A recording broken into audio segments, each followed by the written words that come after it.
We're in. Lee Kemp, world champion, superstar, person all around. Welcome to Meeting of the Minds. Oh, happy to be here. How you Happy to be doing? here. Learning to deal with this technology, so it's pretty cool though. Yeah. I just got the hang of this about a month ago. Before this whole quarantine, I didn't know how to use this. Yes. I got to say, Lee, your biography, and I wrestled away. That was the first thing that I watched. That was the first full biography I watched with my 1-year-old son. So Wow. It's the first thing that he's seen in its entirety, and it was awesome. Thank you. I appreciate that. Yes. And our wrestling coach, longtime wrestling coach, Donn Ernst, because we're Jersey guys like he is, he said, you got to get Lee Kemp's book. I mean, right away, he brought it up. So we want to make sure I wanted to bring it up in the beginning of the conversation and at the end of the conversation, because we have a lot of people that tune in. I want to make sure they all get both of them.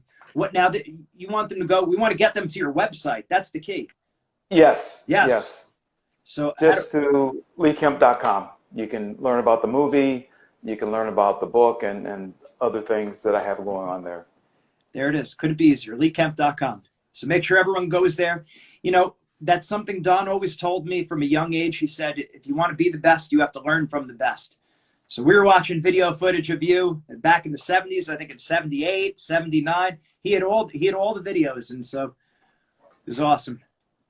Yeah, most of my videos that I have of my career, Donn gave me some of those early videos. That was way before the video revolution. Right. People like Donn, man, he was there with the big thing, with the taking the video and having to get it.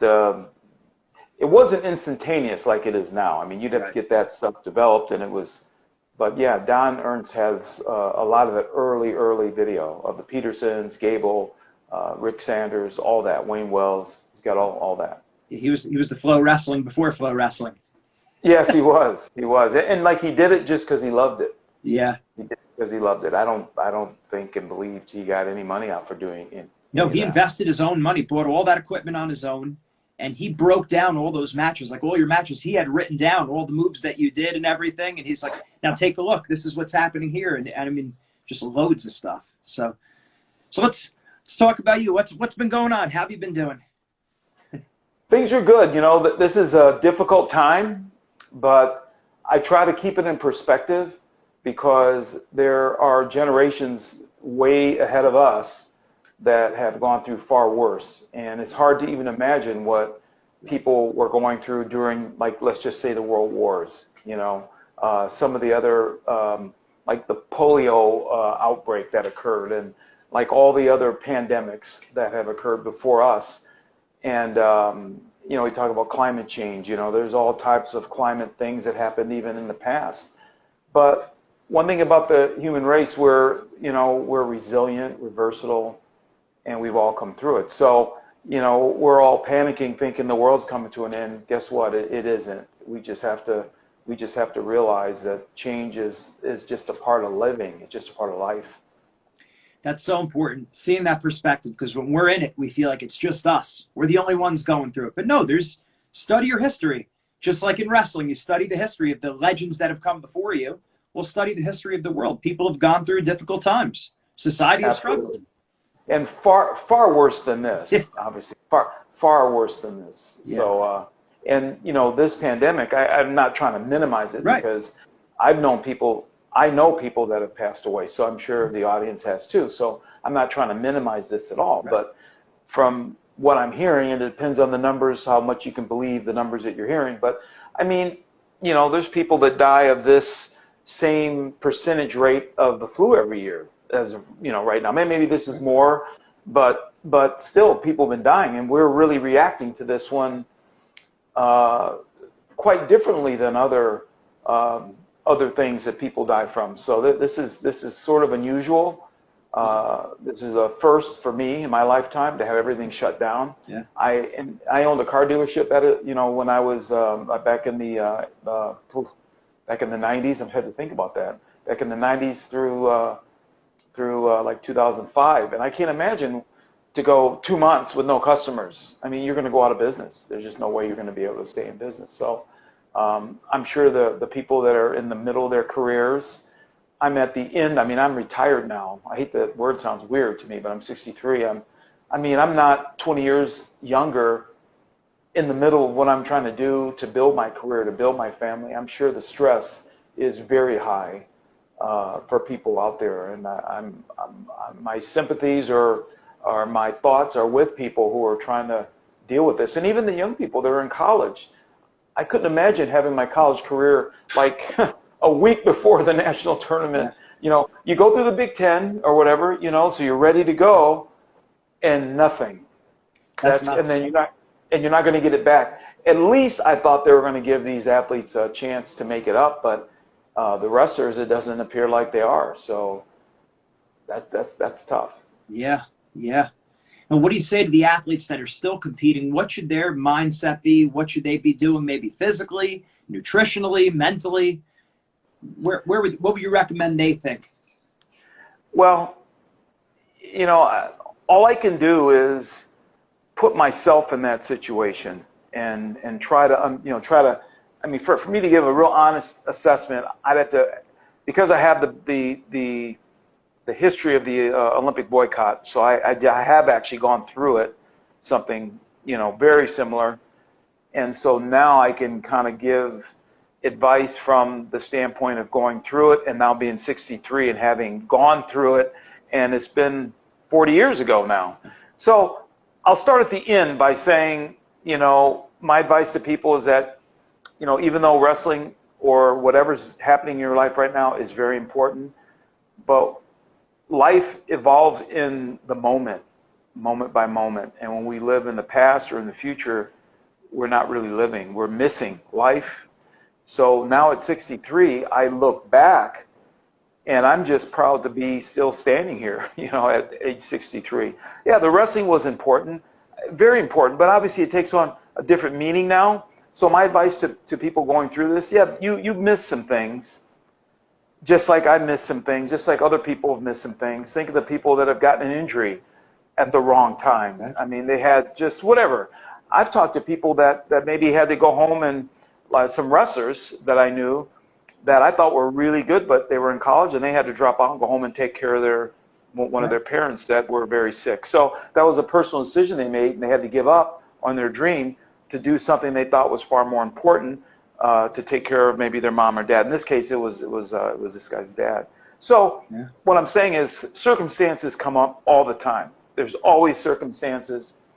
And when they occur, you just have to figure out how to deal with it the best you can. And in 1980, you know, we really didn't have a choice. We dealt with it. I made a decision to compete through 1984. I didn't make the Olympic team. I got beat by Dave Schultz, as everybody knows. So, but I'm happy that I did try. I know that I contemplated not trying. I thought, man, I really don't want to do this. But I thought, you know, someday I'm going to regret. What if, what if I would have tried out, made the team, won a gold medal? Yeah. So I went through it. And so I know the answer. I tried and I didn't make it. So my advice is you just do the best you can within the circumstance that's been put in front of you. And you really do. You do the best you can. You try as hard as you can. You make the best decisions you can at that moment. And then, you know, as life evolves, you have to look back and say, I did the best I could in that moment. And then I say to people, you know, I'm 63. I hope when you're 63, you're still standing and you feel good about your life. That's about all you can really say. Yeah. And looking as good as you, in great shape. We're always seeing the pictures working out. It's awesome. Yeah. You know, that's all part of who I think I am, you know. And I've heard you know, coaches, or not really coaches like in athletic sense, but like motivational speakers and things like that, where they try to separate the person from what their goals and endeavors and what they do are. And you know, and like, for instance, if they say, you know, Lee, you know, who are you? And then I say, well, okay, I'm a wrestler when I was competing, and now I'm saying I'm a businessman. No, separate that from who you really are. And you're just puzzled, like, what am I supposed to say? And you start going back to what you do or what your goals are.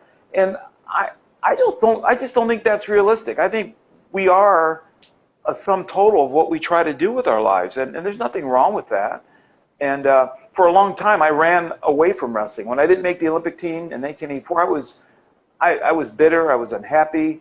I just felt like I failed, sort of. Even though I had all this success in wrestling, I didn't make the Olympic team. I just felt like I failed. So I just ran away from wrestling. I didn't really tell people that didn't know anything about wrestling that I was even a wrestler when I would meet them. And when they found out later all the success I had, they were almost offended. Like, why didn't you tell me that you had done all this stuff in wrestling? It was because I was in denial. I just wanted to, it's almost like that part of my life didn't exist anymore, unfortunately. I went into business and I just kind of stayed away from wrestling. But as it turns out, as you saw my documentary, wrestling saved my life in a way. I kind of made a full circle back to it, and I realized, hey, it's nothing wrong with being associated with something for your entire life. And it doesn't mean you have to have medals to show for your time. It's how you value your time in it, because we're all blessed with certain talents, God-given abilities and different things. And what's important is the effort you put into it. And some of the greatest motivation I had was people on the University of Wisconsin wrestling team that had far less success than me, but they worked, I thought, just as hard or harder. And they gave it their 100% effort. And you know what? Their lives are a success today. I mean, I know two that are doctors.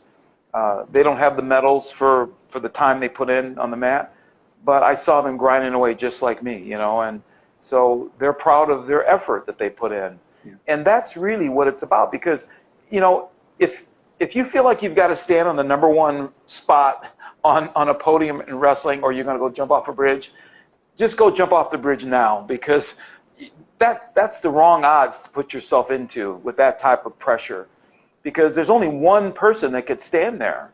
Right. If you're talking about a state tournament, there's only one in the whole state in your weight class. So yeah, you try as hard as you can, you put pressure on yourself, but let's be realistic. The odds are not great for that. And then you want to be Olympic champion or world champion. I just feel blessed to have had that just, first of all, the attributes that I had that enabled me to get that far. And I had coaching, and I did the hard work and all the other stuff. And maybe I was blessed with some abilities to be able to focus, things like that. But I tell you what, if all the 1-point matches that I won, if I lost those, I wouldn't be here on your show right now. Yeah. Well, and it's like I love what you say there about it's the effort that you're putting in. And, the whole time you're building virtue. And we always say this, that if you use wrestling as a vehicle to build virtue, always putting out your best effort, learning from your mistakes, you'll be successful in anything you do in life, whether it's business, school, relationships, family, because you've taught yourself, you train yourself to operate at a high level across the board. So it's never wasted. Even if it might have got pulled from you in 1980, or the athletes this year where it got pulled from them, they shouldn't regret all that hard work they put in, because it's taught them to live a virtuous life. And now you just apply that to everything else you do. You never go wrong. Exactly. I'll just add one thing too. Getting a medal or an accolade, or a million Twitter followers or whatever, those are like rewards, just like money is a reward for business.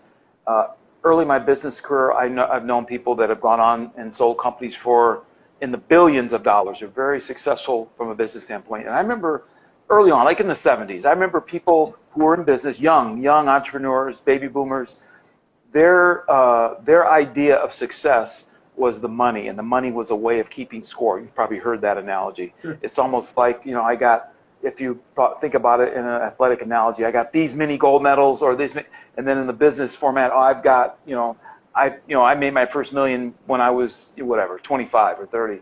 I think our society is too focused on that, and it's not focused on the effort, because even sometimes in business, you can get there by not being such a good person. And in sports, you can get there by maybe taking drugs, cheating a little bit, whatever. So the focus could be on just the result of getting this thing, this medal or getting money. And it just misses the whole point of our effort of good, solid integrity, of hard work for, an honest reward. And my dad talked about that when I was a kid. He said, one day he said to me, son, do you know I play the, back then they called, like when people would get a bookie and play numbers for betting and stuff. And my dad said, yeah, I play the numbers every week. And I'm like, whoa, Dad, really? He said, yeah, it's my numbers are 8 hours a day, 7 days a week, and it hits every Friday, meaning I get paid every Friday. Yeah. So, I mean, that's just what his mindset was. I'm going to work 8 hours a day, 7 days a week, and I'm going to get paid every Friday. And that's my equation and relationship for life success. It's not a get-rich-quick thing. It's not taking a shortcut, as in taking drugs or steroids or whatever. We talk about the Soviets, and we were chasing the Russians a lot, and we still are. But the Russians would cheat, and like we knew they were cheating, and they would cheat actually in the tournament by the officials, just almost like the soccer scandals that were more public than wrestling. I mean, winning at all costs is not the right idea. That's not the motive. And when you look at someone like me or John Smith or Jordan Burroughs, people, Monday, you can go on and on and on, the people that win a lot of medals, and even someone like Spencer Lee, I think he is so even-minded about it. He works hard for it, but I think he understands that this isn't the most important thing in life, really. Right. So we have to understand that. We absolutely have to understand that. Absolutely. Because it just bleeds over to other areas of your life. It's eventually, you're a parent, and then I know your kids are looking at you. It's how other people are looking at you, not looking at you in a way where they're determining how you live, but you want to leave a good impression. You want people to learn good things from you. Not just all about like the legacy and the pumping the chest and everything, but it's just integrity. And the whole thing is, if we get into that attitude where I'll cheat in sports, then you know what? What's the big deal if I cheat in my business? What's the big deal if I cheat in my relationships? And it carries over. That's that you're either moving towards virtue or vice. And you can't. I love that. Yeah. People think they can compartmentalize it. You don't compartmentalize it. There's very few neutral actions. You're either moving in one direction or you're moving in another direction. Exactly. And it does carry over. And that's one of the reasons why athletes tend to do well in a competitive setting outside of their sport, like in business or whatever, because they do have that mindset. But you're right. It's got to be nurtured in an environment of integrity. Otherwise, it just kind of goes off the rails. Plus, if you had to cheat to beat the person, you really didn't beat them, because the idea of beating them is within a structure of rules. You could beat me. I could beat you. It's not, if one person goes outside, you really didn't beat the person. And my mom was real big on that always. It's just, if you didn't actually beat the person if you cheated. Kind of common sense. I wanted to know how, I embraced challenges like that. Yeah. And like even in my business career, I felt like I had some of that mentality in business where, you could kind of see the path that was going to be hard, but that was the path that needed to be taken. So I was prepared to take those paths, rather than the easy one. That's what I was going to ask you. So, like, what shaped your mindset in wrestling, and that helped lead to your success? And then also, how did you take some of those lessons and then apply it to your career? I think the big thing I learned from wrestling is that there's a process, not just to success, but to life itself. Even the simplest things that we have in our mind as the process. It could be, you've got a meeting at 9 o'clock, so you're going to get up at 6 and do all those things, and then have your meeting. How many times does that ever go exactly the way you've planned? Almost never. I mean, right down to whatever, something happening. You might have whatever it is, it just gets, you get sidetracked. So, but once you learn to accept everything as part of the process for success, then you're able to apply it to anything. Right. Because in wrestling, I've had a lot of success, and John Smith has, and even Jordan. But when I talk to them about their success, they'll relay a story to me that is like unbelievable. I'm like, did you actually go through that? I'm like amazed. Like, how did you stay focused going through that? But it's just how people think when they want to be a champion. That's part of the process too. We all like to think only the good stuff is part of the process. And any good athlete understands hard work. And most good athletes enjoy the hard work. They enjoy the hard run or the hard lift or the hard practice and all that kind of stuff. Hey, what happens if you get hurt? And now you got to rehab. And now you can't wrestle the way that you really wanted to. I mean, you could think of 100 different reasons, the things that go wrong, you know. I can remember in the World Championships coming to the arena, and then they, for some reason, redrew my weight class. Yeah. And so I wasn't going to wrestle at this time I thought I was. And I know, and now I'm wrestling somebody different. And I had planned to wrestle this one guy. I know people that couldn't deal with that, man. Right. I mean, oh no, now I'm wrestling this guy. Now I'm bracketed over here, and now I'm like, forget about all that, man. It doesn't really matter.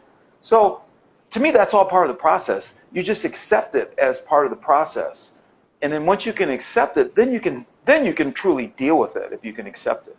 Yeah, that makes a lot of sense, and it relates back really to what you were saying before, that when maybe the training structure doesn't always go according to plan, right? Maybe a lot of kids maybe some kids are in a situation where they have coaches or parents that are setting every little thing up, so everything is just right for you. And now you don't learn how to deal with what happens when a wrench gets thrown.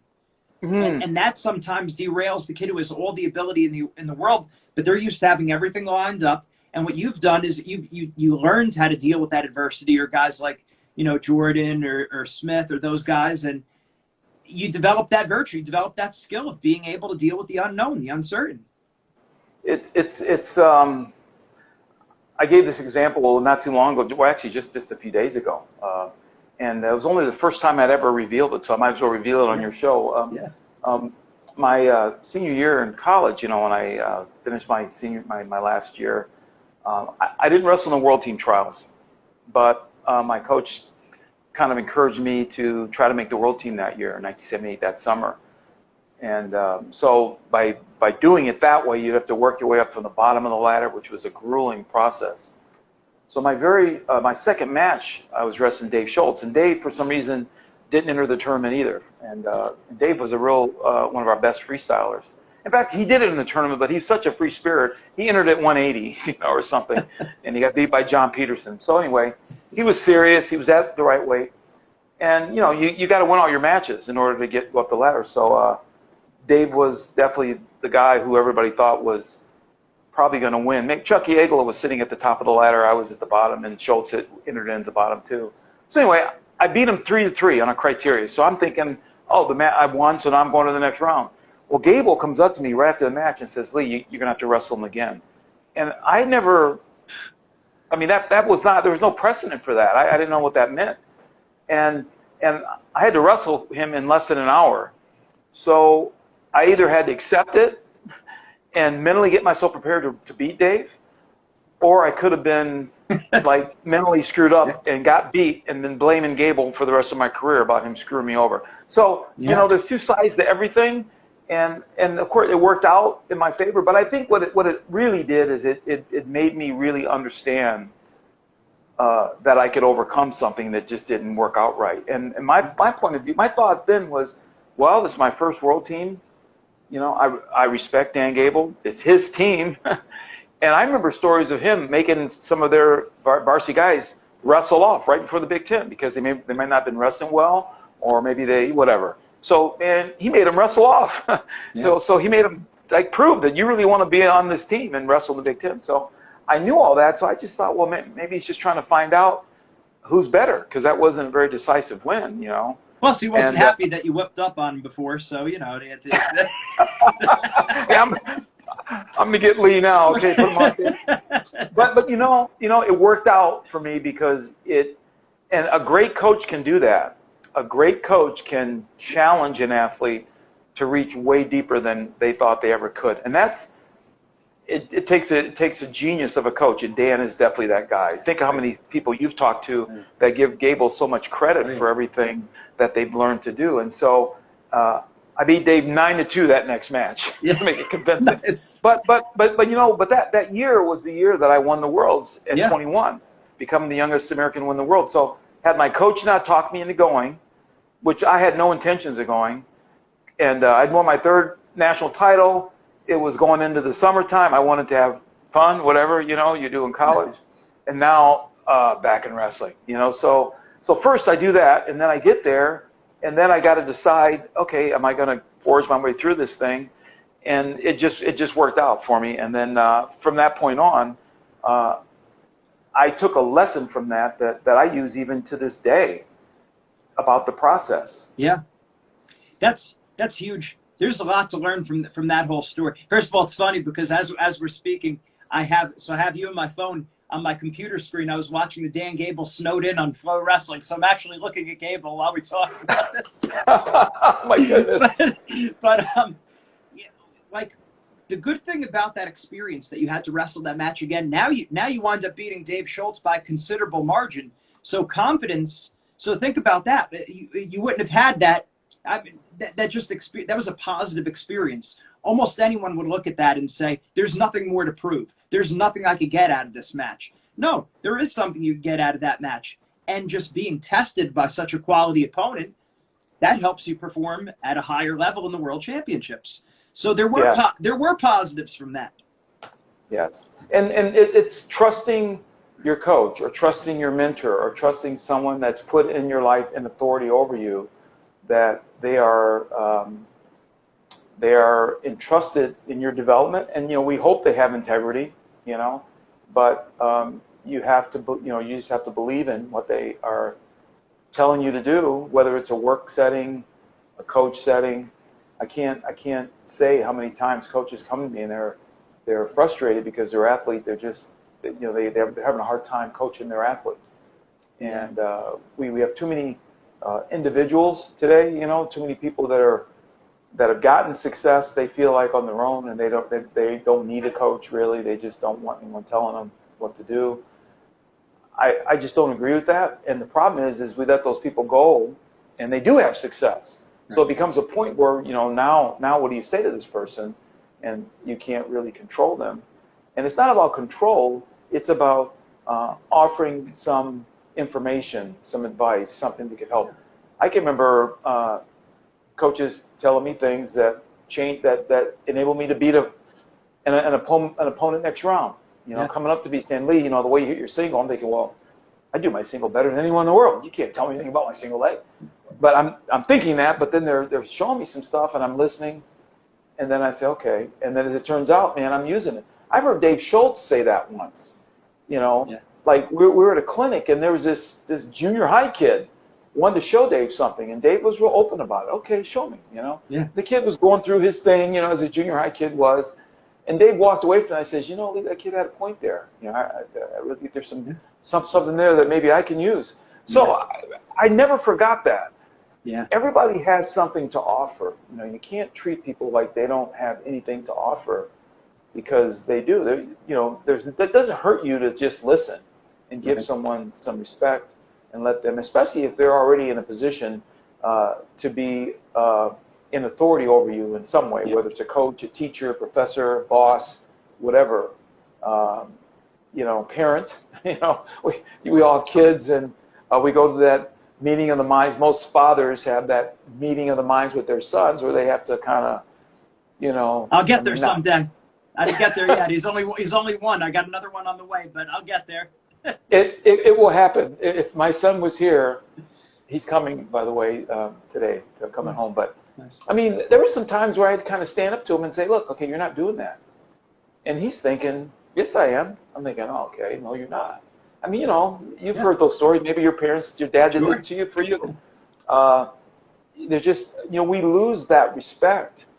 But I think if you don't start when the child is young, they're never going to be able to just snap and respect you when they're 18 and they're doing something that you don't want. So for my documentary, when my kids came back in my life, that my son was 10, so I had a chance to be his dad, and and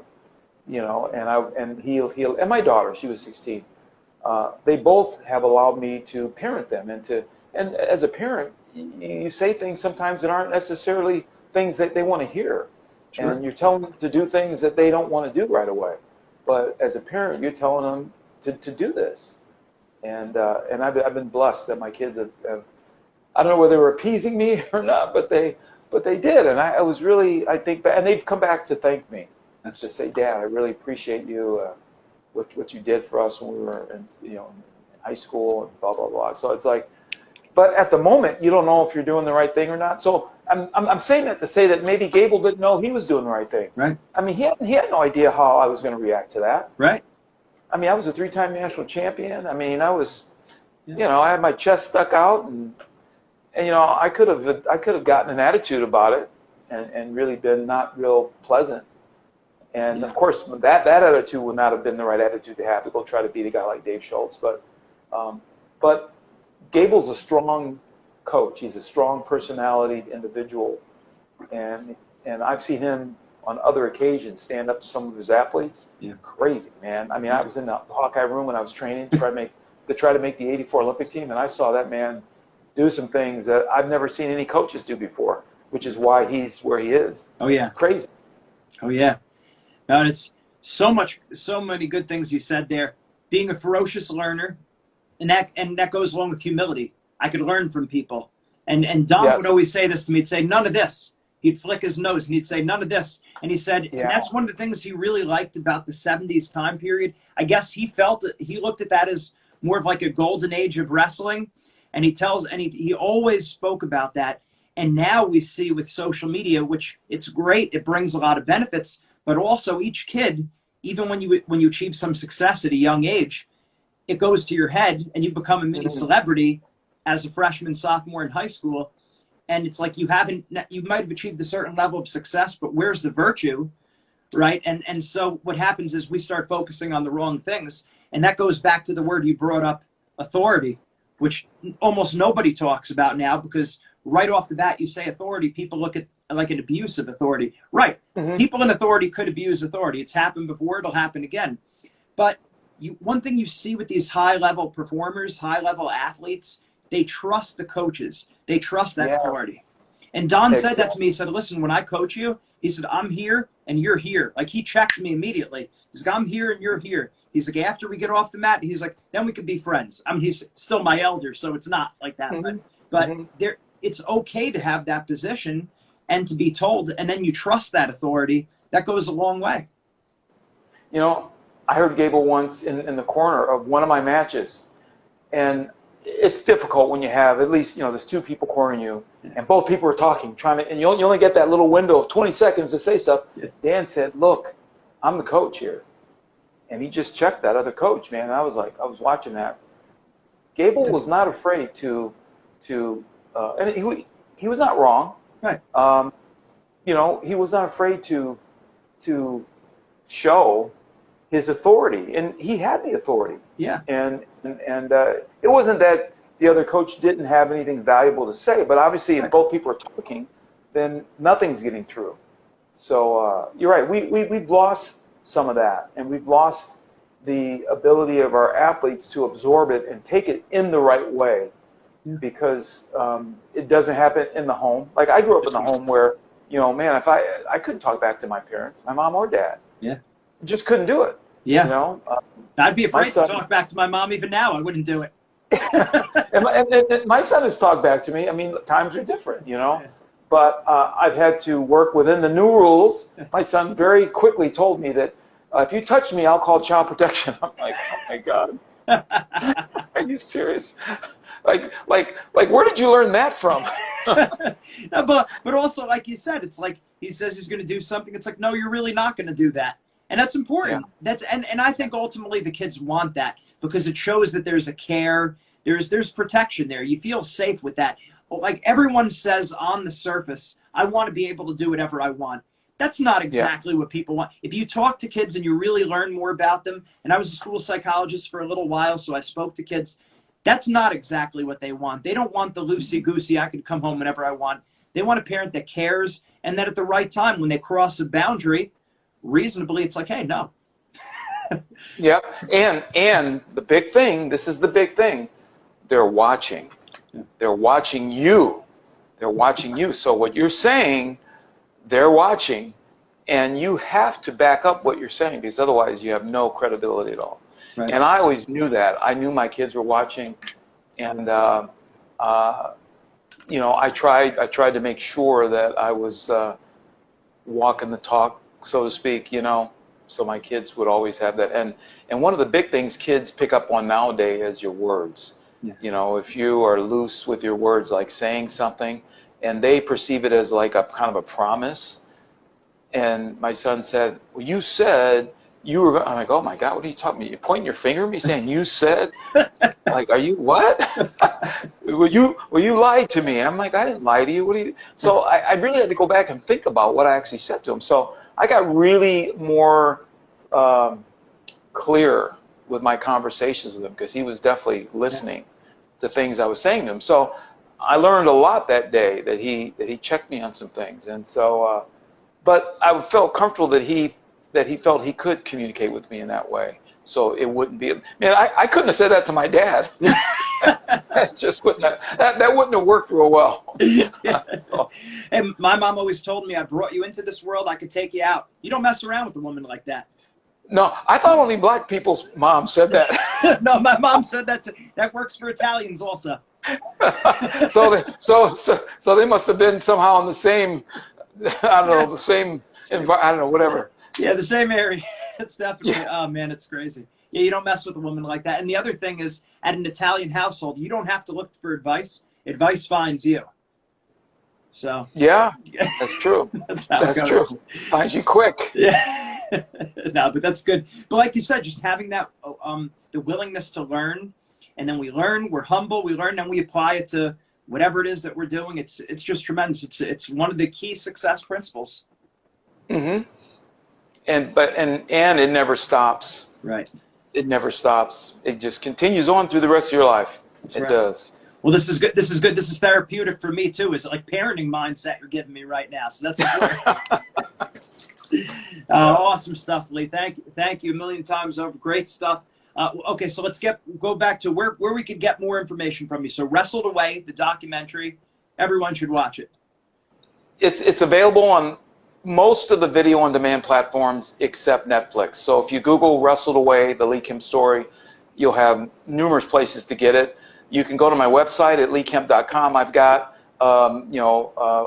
links devoted to where you can get it, and just articles and things you can learn more about it. And my book is there as well. I've got some technique DVDs. I finally put together some technique DVDs there too. And there's some other stuff there as well in my book. Everyone should be getting the book. We got our copy. Took a picture of it, posted it up. Great stuff. And again, thank you, by the way. Absolutely. Absolutely. It's very important to learn from the best. And it's not just that you're looking at the best wrestler, but you're looking at high quality people across the board. People who are given this message. It's wrestling, it's school, it's your relationships, it's parenting, it's your whole life. You're a first-class guy. Thanks a lot, Lee. I appreciate it. Everyone go to leekemp.com, buy the book, Winning Gold, Wrestled Away. Make sure you see it. Thank you. Thank you so much. I appreciate being on. Absolutely. Talk to you soon.